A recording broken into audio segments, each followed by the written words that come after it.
केंद्रीय मंत्री अमित शहा आज रायगड दौऱ्यासाठी पुण्यात दाखल। सकाळी 9 वाजता रायगडकडे रवाना होणार। शिवरायांच्या 345व्या पुण्यतिथीनिमित्त अभिवादन करणार।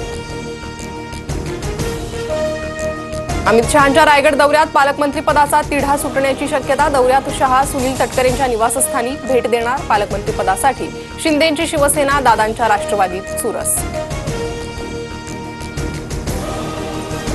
साताऱ्यात आज शरद पवार आणि अजित पवार एकाच बैठकीला उपस्थित राहणार। रयत शिक्षण संस्थेच्या कार्यकारिणीची बैठक। बैठकीनिमित्त काका पुतणे एकत्र येणार।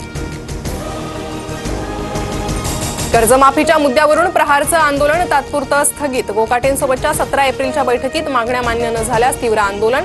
दर 15 दिवसांनी एका मंत्र्यांच्या गाडीची हवा सोडणार, कडूंचा इशारा।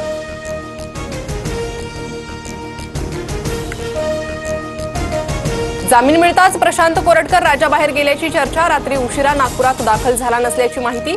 सुटकेनंतर नागपूरला राहत्या घरी जाण्याची होती शक्यता। पुण्यातील ईश्वरी भिसे मृत्यू प्रकरणाचा अहवाल केंद्राच्या कुटुंब कल्याण विभागाला सादर। सूत्रांची माहिती।